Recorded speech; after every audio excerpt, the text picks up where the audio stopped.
Hello friends, আজ আমি তোমাদের শর্ট টাইম ব্রেকফাস্টে এগ স্যান্ডউইচ বানিয়ে দেখাবো। ফ্রাইং প্যানে দিয়ে দিলাম বাটার দিয়ে আমি 4 পিস স্লাইস পাউরুটির দুপাশই ভালো করে সেঁকে নেব।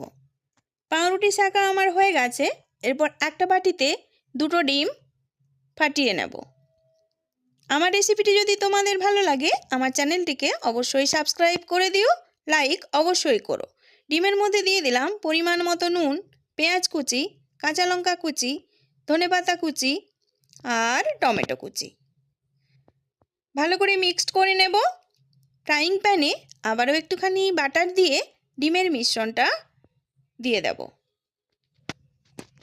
অপরদিকে 2টো পাউরুটিতে আমি ডিম লাগিয়ে নেব।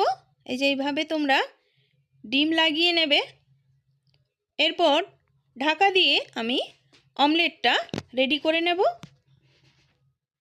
অমলেট আমার রেডি হয়ে গেছে।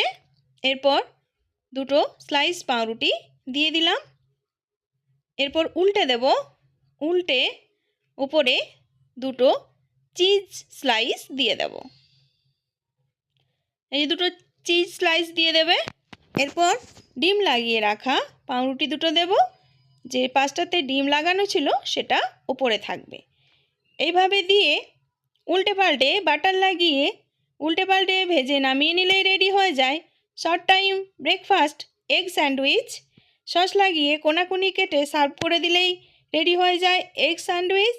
Please please please like, share, comment and subscribe my channel. Thank you.